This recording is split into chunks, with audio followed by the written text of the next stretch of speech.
Hello and welcome back to Chatbot on Robot Republic with me, Josh or Riku. Today I have joined by a very special guest because I am with Noah from LightShed Studios. And Noah, you are the manager and project lead for a really awesome and very ambitious reboot for the original Five Nights at Freddy game. Is that right? Yes, that is correct. Hello, everybody. Really excited to have you on the show because obviously, Five Nights at Freddy's has such a massive fan base. It is probably one of it's such a huge. It was a phenomenon when it came out. I remember kind of like when the first game came out, and it was just like it just kind of went from obscurity to massiveness over a very short period of time. Really excited to have you on the show to talk about this.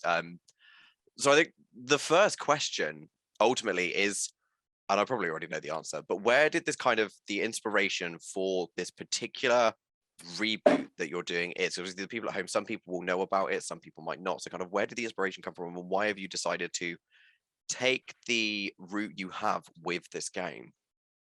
So, particularly, this game, its inspirations, you mean like games that are inspired off this, just like particular games, specific games Yeah, it's from the. particular games. If you kind of like, because obviously I'm assuming you are a fan of the original Five Nights at Freddy games.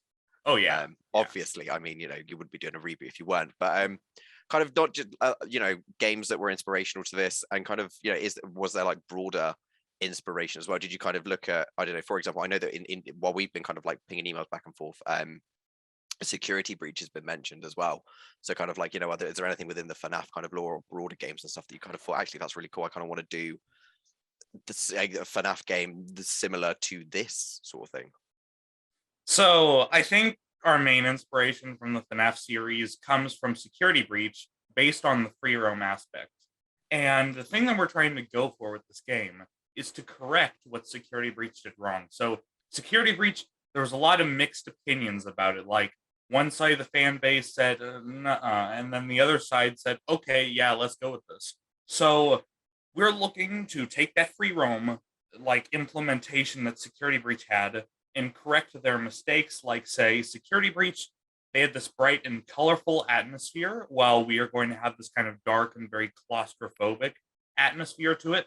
The characters are going to look scarier. Obviously, we're going to have some new and old characters come in. And I also took some implementation from other various horror games, like indie horror games that are free roam. So just trying to add a dash of a lot of things. But I think Security Breach has been our biggest influence on this project and what we're kind of trying to strive for, but at the same time, trying to correct what, So, Yeah, no, definitely. I know that kind of like I haven't played Security Breach yet because I'm really bad with horror games and jump scares in particular. I am the sort of person who will play it and there'll be a jump scare and I will shout very loudly and or scream. Because that's just what I'm like as a person. I get quite kind of playing horror games. I'm like, no, that was a noise. I don't like this. I don't want to continue playing it. Which is why I now apparently have to play them for this, which is lovely. But I know I know when Security Breach came out, a lot of people were like, why is it so clean? And I remember playing like the kind of original FNAF games on mobile back in the oh day, yeah, yeah. and Same with me. I got them on mobile whenever they yeah, came out. and I thought it was a bit because like during the trailers and stuff, I was like, it looks kind of cool, but it looks very clean and very polished. And I think one of the things that was quite jarring about the originals was that they were in this. It was meant to be like this family run pizza place, and you kind of looked at it and thought, but it looks so dark and dingy and horrible. Yeah, Whereas a lot of Secret people Beach were was like, right. the reason that people played this, and I think the environment was its biggest selling point, but also its Mm, biggest downfall, because like you see all these references to past games, and it's such a nostalgic trip for FNAF fans. But after a few months, like say now, since it's yeah, been released back in December, the nostalgia kind of wipes away, and yeah, you get the feeling that, oh, this game is uh and plus with all the bugs and everything else, yeah, that's why we're going to spend a few months on this game, like 3 or 4 months QA testing yeah. purposely at the most to wipe away all of the things that could possibly harm the game and gamers' experiences with this. So yeah. Yeah, no, absolutely. And I mean, to be fair, like like you say, there were I know that I've seen some quite amusing videos of people that have done like mashups of all the various weird and wonderful bugs they found with Security Breach, and I've kind of was like, oh god, that's you don't want bugs that break tracking and pace it like monster tracking AI in a horror game, because that just completely removes any form of tension. Yeah. And the way the character, I mean, I think I got scared from Security Breach only one time. And that was just, I remember I was on your guys' live stream. I told you about this, but Yeah. I just got chased out of nowhere. There's this character named Vanny, and she was out in the lobby, and I was being the stupid self, like not scared of this game at all. And I just crept down the stairway. I was just like, people are saying her running animation is hilarious. I want to see this. And all of a sudden, she just ran at me, and the running animation was weird, but it scared me a lot because it was so fast. Yeah. Coupled with the noise that happens whenever she gets close to you, like the staticky noise. Yeah. It was just like just the sudden sense of shock. And that was the scariest point of the game for me, pretty much. Yeah. And I mean, to be fair, like, these games have built such a massive fan base and reputation because it's constant threat. And I know that a lot of the playthroughs of Security Breach that I've kind of seen, or I've spoken to people that have played it and stuff, have all kind of said the same thing. It doesn't have that constant threat. It's kind of like, it's got peaks and troughs. Yeah. As opposed to like this constant level of dread and kind of, yeah. Personally, I think for me, the biggest downfall of my Security Breach playthrough wasn't the bugs or anything. It was the stat bots. You couldn't, like, the whole purpose of this glorious environment was they put so much detail into it. But then you have these staff bots running around, and you can't pay attention. You have to just run past everything in order to avoid this stuff. Which is why I'm really hoping in the future they release some sort of DLC to like a free roam without the staff bots or during the day or something like that.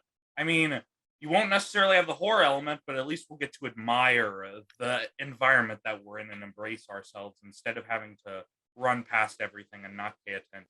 So yeah, definitely. And I think, I mean, I know that quite a lot of people in the fan base have actually been asking for the ability to actually go and explore almost in a kind of like, just like you said, just like a free roam mode without any of the AI stuff there, so you can actually just go and have a mooch around and look at what is there, because it is a beautiful game. yes, it is. When you think although of very big game, massive, it's absolutely massive. It took a solid 6 or 7 hours to download the entire thing on my computer, and wow. I bought it in January because I didn't have a gaming PC. All I had was my very old laptop. So I got this brand new PC and I downloaded it.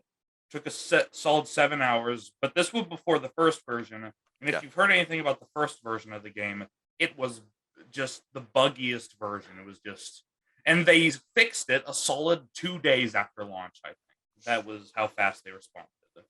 And even then, I mean, the entire game is pretty much just a glorified Easter egg hunt, because with the game, you have some challenges like shutting some doors in an office and stuff like that. But otherwise, it's pretty much like, go fetch this or go fetch that or do this and do that. And it doesn't, like the traditional FNAF fan games, not fan games, just games. They had this kind of, challenge. Yeah. And you had to memorize the mechanics and stuff. This was just pretty much just running around and collecting stuff. Just a glorified, 8 to 12 hour fetch quest, basically. Yeah, and if you get bugged or something, sometimes you'll have to restart the entire thing. Like, it gets annoying. Like the time travel soft locks, like sometimes you can get stuck back at 2 a.m. and lots of things won't work. So then it's just, I mean, I don't think I've seen anyone who has had a perfect playthrough of Security Breach without experiencing a bug that has set them back. Like, I remember I was watching Markiplier do it, and he was trying to collect all the puzzle or prizes after 6 a.m. And you couldn't save at that point. They updated it to add a save station, but you couldn't save. And he had gotten super far, and he lost a solid 4 hours of playtime at least. And he spent an hour looking for a space in between a washing machine and what part. It was. That's not what you want in a very hyped game with a massive fan base, to be fair.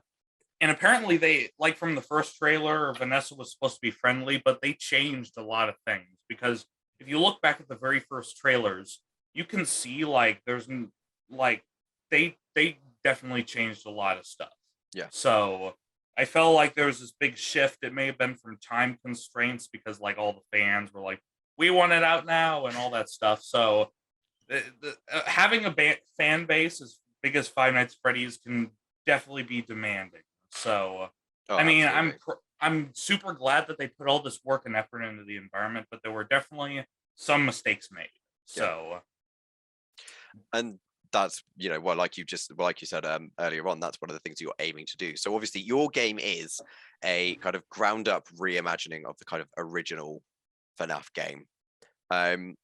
What kind of, obviously we've spoken a little bit about kind of the inspiration you've taken from the original FNAF games and stuff, but kind of like what design choices have kind of helped guide this process? Because it's a ground up remake. You're kind of elaborating on some of the kind of the lore aspects and the story aspects. I think we were saying kind of like in emails and stuff prior to the interview that you've kind of written the kind of narrative for the game as well. So kind of what choices kind of have led the development of this? Because it does look phenomenal.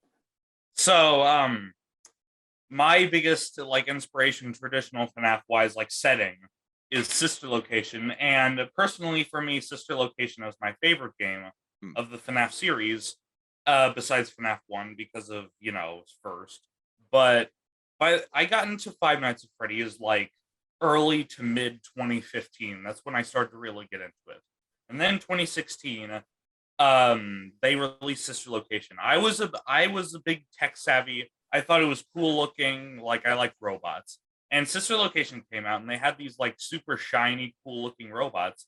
And personally, for me, the environment setting was just really cool. So that's why I thought this game was going to take place in the Sister Location facility because we know what happens to all of the Five Nights at Freddy's locations throughout the history, except for the underground facility. We don't know what happens to it. Like FNAF 3, it burnt down. FNAF 2 and FNAF 1, they closed. Yeah. FNAF 4, that was the bedroom. That doesn't really count in there. But so we're trying to follow up to Security Breach. So the events of this take place after Security Breach. It burns down. And then you play as a male character. It's not Gregory, so it's a guy. It's an adult this time. And you have connections to the past, like Henry and all the past murders and different stuff. Yep. And you basically go into the facility and you want to find Afton. That's your main purpose. I don't want to spoil too much. Obviously. I don't want to. But the demo is going to be trying to put as like a mix of different things into the demo. So it's not like the longest demo ever, but it will certainly have a bit of everything. Like you'll go in, there are going to be a couple of chase scenes in there. The facility is going to be much bigger. I'm going to tell you now, it has a solid 4 floors to it. So the first original floor plus add-ons, the second floor, the third floor, and the final floor, which is deep storage. So there's gonna be a lot put into this game. So the demo will consist of the first and second floor, and you'll have the 2 chase scenes somewhere at the beginning, and then you'll have this long hallway challenge, which is against Yendo, and you have to go down the hallway, and you have a limited visibility range, and the overhead lights of the hallway will flicker, and it'll create these short little bursts of light from the sparks, so you can see where he is. Like you'll see his shadow moving. And if he gets within your vision range, he'll basically let out this weird kind of screeching noise and basically climb up into the vent and just race after you from the ceiling. And you have to hide somewhere along the walls, otherwise he'll find you. So that sounds like my worst nightmare. I'm imagining this now in my head. I'm like, oh, that's the sort of thing that we're going to end up with, because obviously, we will more than definitely be playing this on the channel, and I can only imagine it'll be me that will be playing it, and I'm just sitting there going, oh, I'm going to be like melting down over that for months now. Yeah. I planned out some. So like Security Breach, you're just running around collecting stuff. We're going to have some of that, of course, but we're also going to put in a lot of other things like a challenge, like beyond the demo. I actually have the entire script of this game, or the plot of this game, figured out. And I will actually be voicing a character myself. I will be voicing Lolbit, who is one of the main characters. So he is basically one of the original experiments that William Afton had. So it's Lolbit Yendo, and we're going to have a new version of the puppet as well. That is going to be the most terrifying thing of the entire game. I will assure you, I personally designed this thing myself, and I made it as terrifying as I possibly could. So, I I I'm not Dreading helping it. I'm not dreading helping the this. situation of I'm no. looking. I know. I really am. I'm really looking forward to it because it looks so good. But I'm also sitting there now, just going. I'm just going to be shouting and swearing on the entirety of the stream for this. Yeah, the fun times have also like no character is staying the same design as they were originally. So like the fun times, they're going to be this unpainted version, like scratched up metallic to them. They're going to have the empty eye sockets with the red pupils, and then like Lolbit, he's going to be this kind of, there's this whole backstory behind him, but in the end, he is basically going to help you. So you two make a deal. So here's how it works. Lolbit was the first of Afton's experiments back in 1983. I think the most brutal part of the story is basically Afton. He went to the back room where the workshop, and Afton pushed him down an elevator shaft. So the kid, he pushed him down the elevator shaft, and he got impaled down at the bottom. Nice. And so then he basically put him inside of Lolbit, and he made this experiment to try and merge him with that of an AI, so like an animatronic AI. And so it kind of switches back and forth between this murderous AI and this kid, the consciousness. And the way this goes, after the facility was abandoned by Afton and all that stuff, after Afton Robotics shut down, Lolbit was left down there, and he basically wants to bring Afton back to take his revenge. And you come down there, and Lolbit, like being connected to this entire facility, through the use of his control console. So he was actually placed inside of this chip. Yeah. And so he's not actually in the Lolbit suit. That's just a puppet. And so this chip is what he's actually in, and is connected to this console, which is connected to all the parts of the facility. And so Afton and Glitchtrap come in from the Pizzaplex, and I'm not going to spoil what happens after that, but basically, Lolbit has this plan to kill him. You come in, you're the technician / night guard, you come in. Yeah. The animatronics chase after you, taken over by Afton and Glitchtrap. Lolbit saves you because he's just like, okay, I don't want this guy in the way. Yeah. He saves you. He brings you up. The consciousness is in control, so it's not the AI anymore. Yeah. But through the use of the AI, he's able to be smart, like, say, the puppet. Like voice lines in Ultimate Custom Night. The puppet says, the others are like animals, but I'm fully aware. Yeah. So Lolbit is like that, but he's not a killing machine. And unlike Glamrock Freddy, who's just our friend without any reason, Lolbit actually has a reason for being your friend. So there's a lot of where Security Breach just threw stuff at you. We're putting it in with a logical explanation why this is in. So Lolbit agrees to help you if you help him kill Afton, because basically he knows that you could interfere with his plans, blah, blah, blah. Then they go off. There's this big dramatic ending that I'm not really going to spoil, but I'm just going to say it now. It's really cool. So there's going to be a lot of stuff put into this project. So yeah, it's going to be really cool. It sounds it, and to be that, and like, there is so much lore in the kind of like FNAF universe and stuff, and actually the way that you're incorporating so much of it, because that was one of the, like, a big thing that a lot of people were kind of, I noticed in kind of like people that were streaming it, and like friends and stuff that are kind of like big on Five Nights at Freddy's and stuff, they were all saying that there was, the lore was there in Security Breach, but it wasn't quite as kind of, it wasn't as developed and like linked properly back to some of the other stuff in ways that other games in the franchise had done. And actually, and it is that the lore is why people are so interested in Five Nights at Freddy's. Obviously we love the gameplay aspects of it, but actually it's the lore and the deeper story and everything else in it that is a lot more intriguing to people. And I think that's what people were kind of saying they missed quite a lot of in Security Breach, Yeah, I think Security Breach's downfall with its lore was mainly it was set up by FNAF VR. Don't get me wrong, Yeah. I love FNAF VR. That game is amazing. Steel Wool did a great job on that, but they wasted they brought Afton back. I thought it was cool, but they wasted so much potential on characters like we're going with Walbit and Yendo as the main characters because they're fates, they're canon to the series because Walbit actually has an Easter egg on Night 5, so that's technically canon by the wiki page. Yep. And Yendo can also show up in Funtime Auditorium, so he's also there in canon. And one of them shows up in Ultimate Custom Night. But the reason that we picked them, or I picked them, is because their fates go unexplained. Like, we don't know what happens to them. So now we get to learn what happened to them. But with Afton, it was like FNAF 6 set up this perfect ending. Yeah. Help Wanted comes around, and it didn't necessarily ruin anything. It just set up Vanny and Glitch Trap, which I was perfectly fine with. But then Security Breach, they just brought Afton back in his full form. So, and at the very end, we don't even know what happens to him. Like, it starts burning. The blob drags him up. We don't get to see him killed or anything.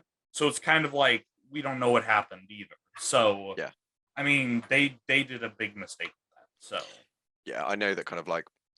And Vanny wasn't as prominent throughout the game. It was like you saw her like 3 or 4 times, and at the Afton ending, she's not even there at all. It's just what she's just gone from it really as a character. And actually, that was one of the things I noticed actually during because I watched some people play like the whole game from start to finish and stuff, and I was like, actually, this feels like a very underutilized villain. Yeah. Afton was actually only shown once in a Security Breach trailer, which was the second one, I believe, where his hand reaches over. Yeah.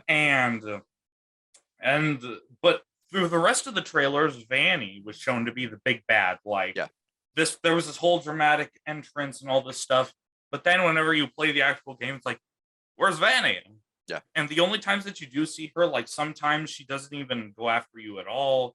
Sometimes it's just like, oh, she's on the other level or something. So there was a lot of missed opportunity with that.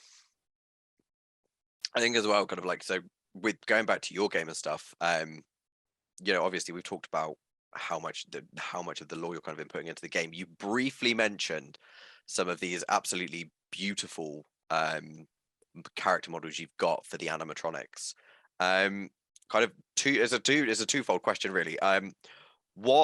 How many of the array of kind of like, because there is quite a large number of animatronics in the FNAF series at this point. How many of them are you kind of planning on implementing into the Project Reboot game? And kind of how have you been kind of like approaching this? Because obviously, like you said, you've been working on different versions of the models, not the kind of like the Funtime ones. You're going with the more kind of like scratched up chrome look as opposed to the kind of like fluffy fursuit things they've got going on. It's kind of kind of like how have you gone about that, and how many of them are going to be in the game? Because there are loads. So, we are planning on like original characters from previous games. So far, Funtime animatronics, which are actually 3 of them. Circus Baby will not be appearing because her model, part of the lore, she was discontinued, so she won't be in the game. As far as I know yet. There's still a lot, like demo-wise, I have the whole entire thing planned out. I mean, for the main game, I have the basic plot and the major events, but smaller details could change. So the number of original animatronics right now is probably Funtime Foxy, Funtime Freddy, Ballora, which is 3 of the Funtime gang. Lolbit, Yendo.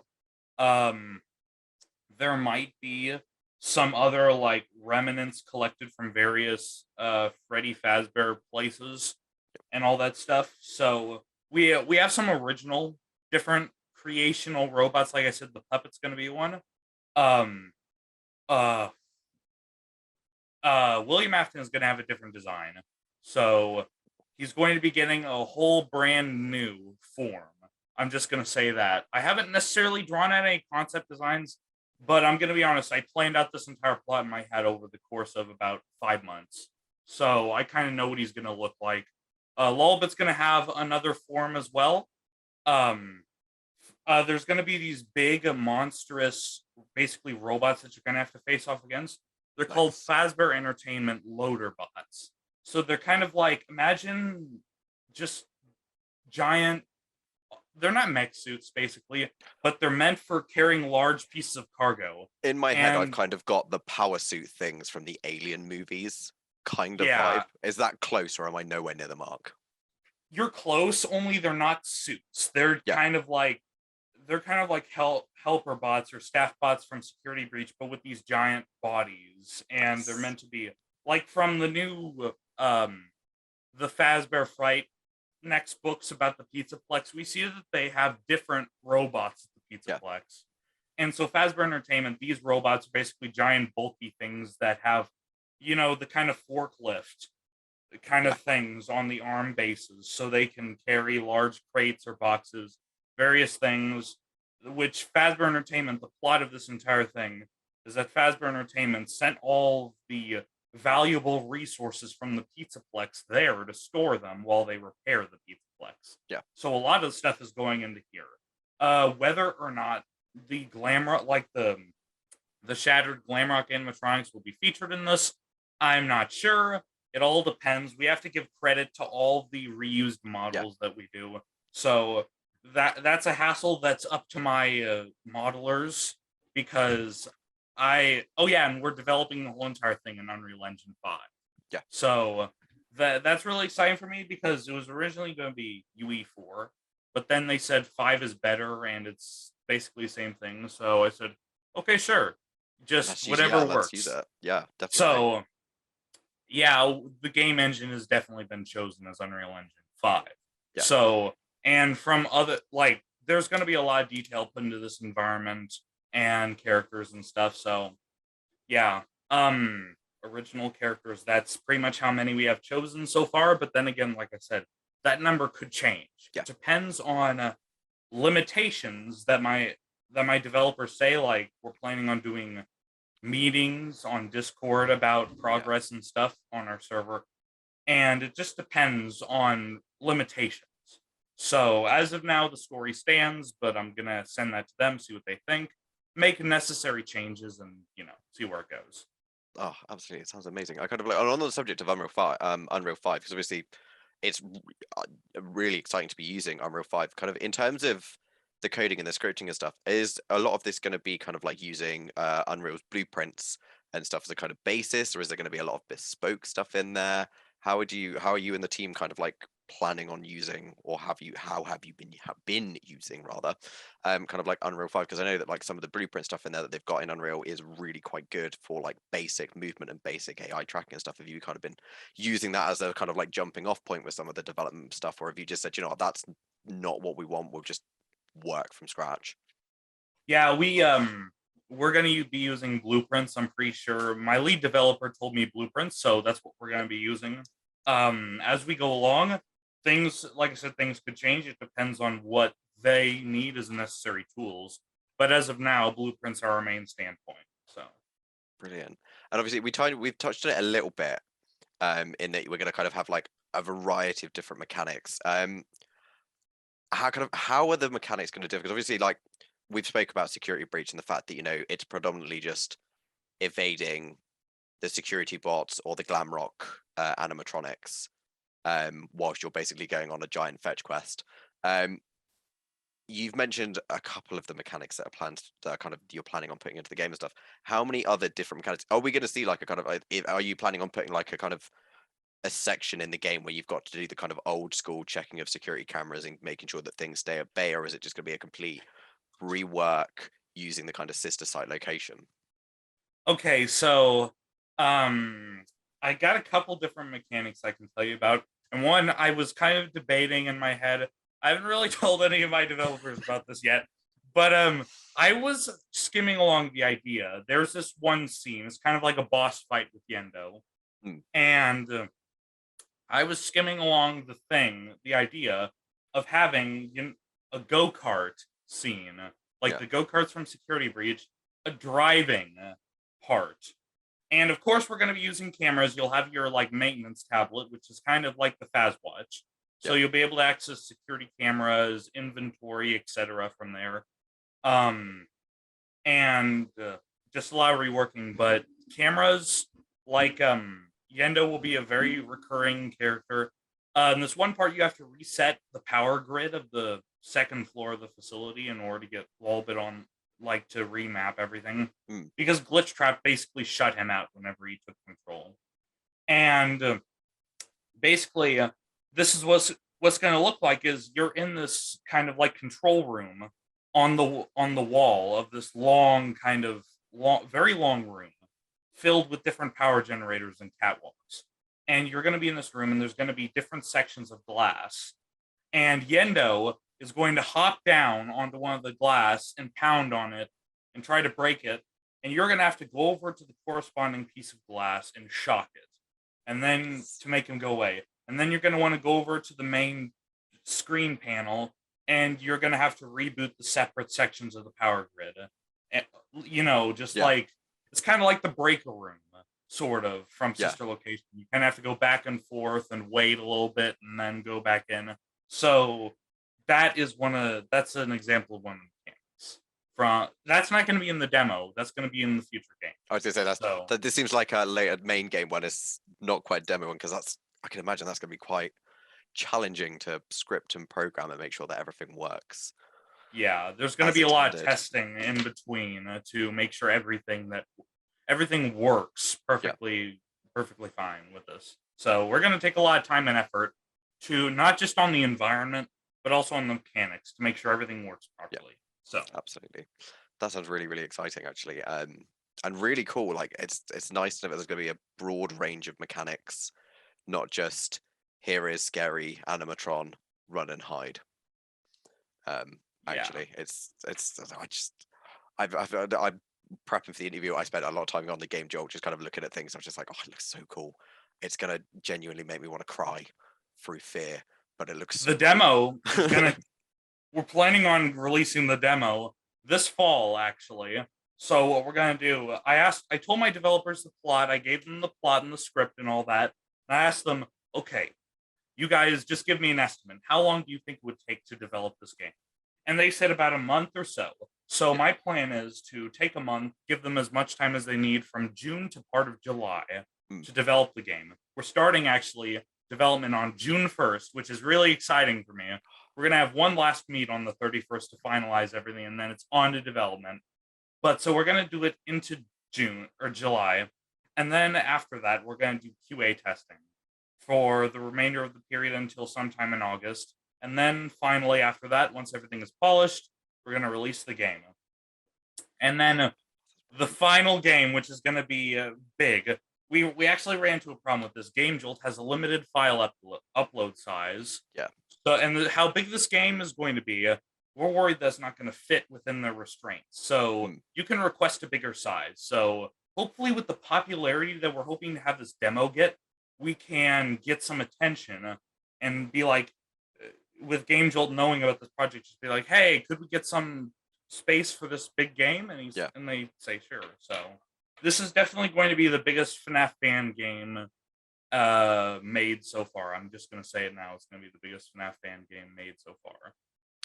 And the final game, the release date that you can probably expect would be sometime around 2023, like mid 2023 maybe, because we're going to take some time on break this December, and then from then on, we're going to be developing all throughout the year of 2023, QA testing, and then hopefully we'll release it sometime within that year. It just depends on how my developers, basically. So I know it sounds far, far away, but I'm really excited, and I really hope this demo does well with fans, and we get some attention from it. So we're actually planning on releasing a teaser trailer sometime this or next month on YouTube for our YouTube channel. So really excited about that. I mean, I know that we'll be definitely playing the demo when it's available. And when I say we, I mean I will probably be told you can play the demo. You did the interview. You know what to expect. I'm like, I don't know what to expect, but fine, I'll play the demo and I'll just sit here and weep quietly as I play a horror game. But it's gonna be so cool, and it is really awesome. I think my last couple of questions, really. One of them is something that I'm really interested in, because obviously, like, the original FNAF games were just Complete. And we talked about this as like a problem with Security Breach, is that there wasn't the kind of like constant suspense and tension. How have you kind of found, kind of like, whilst you've been kind of like working on the story, working on the narrative aspects of it, working on the kind of gameplay and the mechanics and everything else, how have you kind of like thought about how you're going to kind of like maintain this tension and this suspense in a more kind of like open world setting? Because obviously we've discussed how it was a bit of a failing of Security Breach, that there were these moments where there wasn't that kind of constant sense of dread. It felt like it was just like, oh, okay, this is the safe area. Now I can just sit here for 10 minutes and catch my breath and go make a cup of tea and stuff, as opposed to the originals on mobile, where it was like, okay, I need to close the game because I'm on the verge of having a meltdown here because it's making me jump too much. How have you found kind of like translating that to a more open world game? So basically, there aren't going to be like staff bots, so there aren't going to be just this they're not even a constant threat, it's just a constant annoyance, really. Yeah. But this feeling, it mainly came from how Security Breach had this very open world. Whilst ours will have some big scenes, like bigger rooms, but otherwise you'll be oftentimes in these dark hallways, like you're really scared that something is going to come out at you at the corner because you can't see very far without your flashlight. So, and you'll have other items too, like at one point in the game, you'll get a taser, Afton's personal taser, and his key card, or you can go to another part of the map and collect 2 upgrades for basically Lolbit's specialized suit, which you can use to access different areas that are personally restricted to electronics only. And the 2 locations you can go for that is Afton's office and the assembly line. And those both lead to the puppets area, which you'll have to run from the puppet. And basically the way the puppet is designed is that it's kind of like spinal column. It has vertebrae on the long tendrils, and it has these very sharp retractable teeth, and the eyes are sunken into the eye sockets, and it has this very pale face, and the rest of its body is kind of a shiny metallic color, but its face is very pale. It has the face plates, and it's features in multiple sections. And so we try to keep these constant piece of dread by inducing this atmosphere with like the dark, like kind of like gloomy and very confined atmosphere. Like if something comes around this corner, it's like it's gonna be death. It's gonna be instant death, or it's gonna be run for your life. Yeah. So, and there'll be a lot of hiding spots because obviously you're gonna run into the fun times sometime or later. And the assembly line will actually be producing more. So there are going to be more than one of each animatronic, obviously, stored up. So you'll often find yourself in a room and you'll see a few of them just wandering through, and you'll have to wait a little bit, and then you'll have to come out, and then you'll have to find a way to get around them. So a lot of what Security Breach did, but in this very confined and dark atmosphere with this kind of this ambiance that Sister Location had. It fed a lot on your fear of claustrophobia. Yeah. And we're going to be using the same exact thing. So, but I mean, that works though. I think back to like, games that I played when I was younger that had narrow hallways and corridors that you were being chased through, like Resident Evil 2, for example, the police station.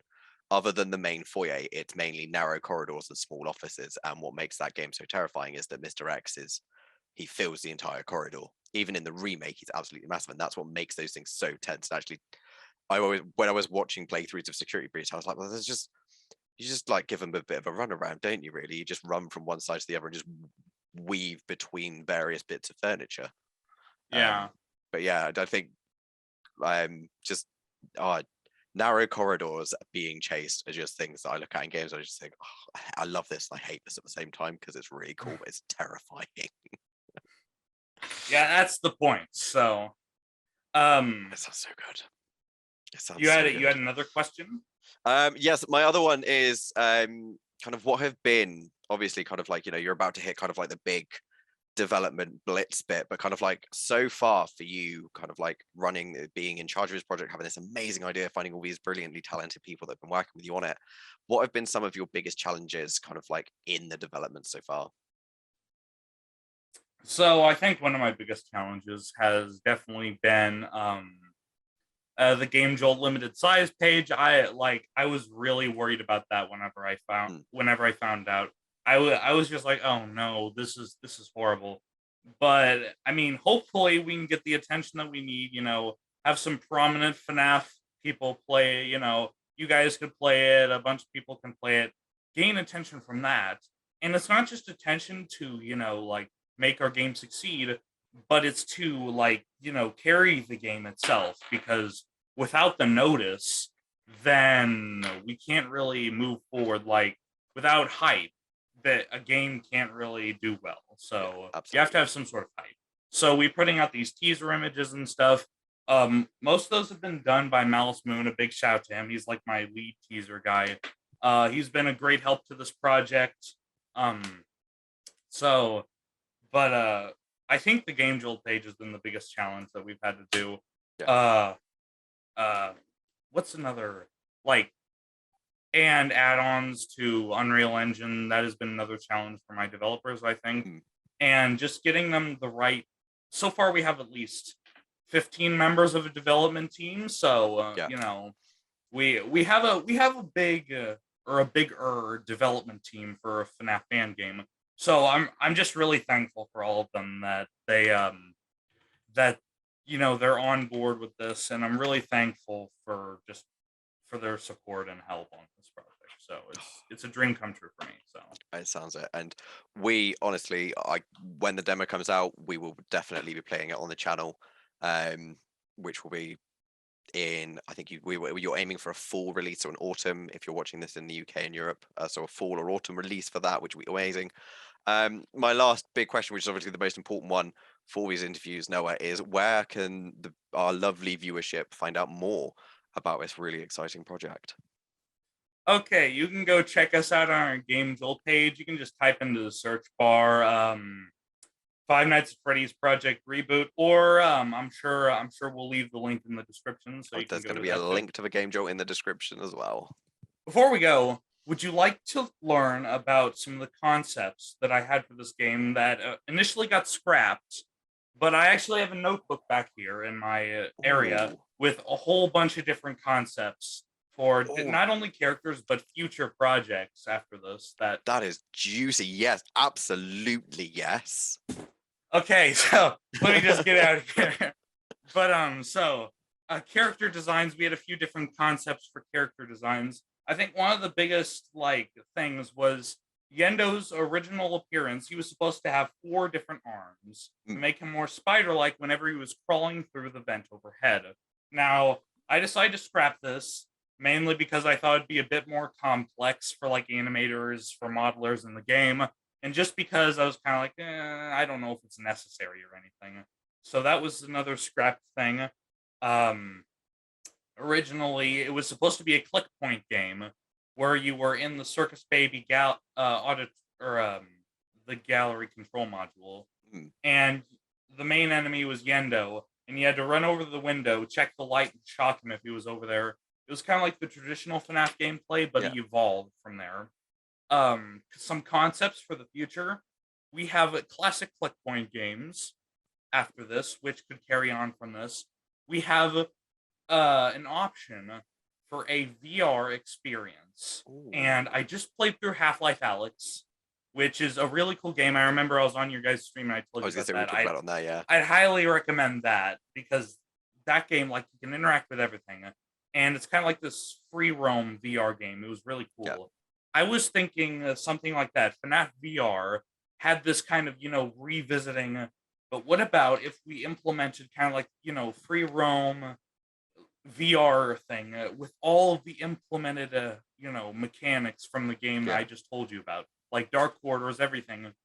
But at the end, the facility gets destroyed, and the VR game, it could be you go back to the facility or something like that, and you're an investigator. That's another thing.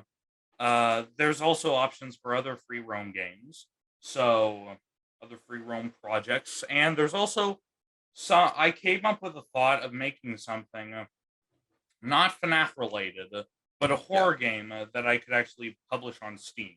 So something that's not FNAF related, or just a free roam RPG. But those are just different concepts that I had to entertain myself before development. So, but I mean, Yeah, it's and it's been a wild ride with those. So I think the Oh, most they sound prominent great. players is definitely classic FNAF game or a VR Yeah, game. So if we release a VR game, I really want it to be cool too. So obviously we're gonna take a long break after the full game is released. My yeah, developers deserve all the rest for all this stuff. So, definitely. but yeah, those are the future concepts. We are going to be watching these projects with very keen interest here at Robot Republic because they just sound awesome. I mean, to be fair, and like Editor Callie, you need to buy me a Steam VR on that subject. Um, because now we have more of a need for one because we're going to have all these potentially amazing VR projects that are going to be coming out of LightShed Studios hopefully in the future as well. Noah, it has been a genuine pleasure to discuss both this project and just to have a nice chat. Really, it's been really awesome. Thank you much for coming on the show. Yeah, I thank you so much for having me on the show. Also, congratulations. I saw that your channel has grown immensely since I first, like, one of my developers actually recommended you guys, and we were discussing ways to get hype for this game in order to, Yeah. to try and get some attention so we can increase our range, Mm. releasing the full game and all that stuff. And he recommended you guys, so I'm really thankful that you guys took the time to have me do this interview just to share some info with everybody. And yeah, just Oh, thank it's you so much. honestly, it's an absolute pleasure. Like, like we were chatting before we did the interview. I love the Chatbot series. I love being able to chat to people that are, working in, the games industry, developing these really awesome projects. It's just exciting to hear about all these amazing things that are going on and, stuff that we will hopefully be playing on the channel and stuff. So yeah, honestly, thank you. That means an awful lot. You know what? This interview has been a great experience for me.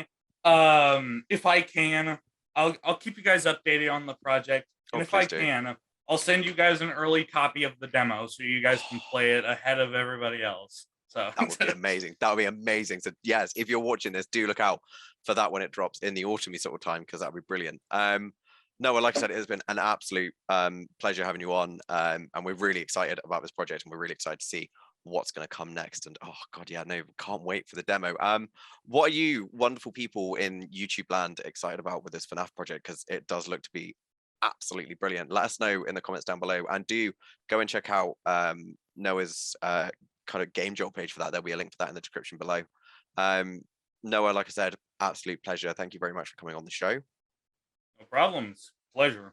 And thank you to everyone that's been watching. Please don't forget to like and subscribe and hit that bell icon so you get notifications for all of our new content. And while you're here, hey, there'll probably be some more of our chat bots up on the screen to go and hear about even more amazing games or interviews about people that work in the games industry that we do here at Robot Republic. So yeah, Noah, thank you very much. And to everyone that's watching, cheers guys, and we'll see you next time. Bye. Bye.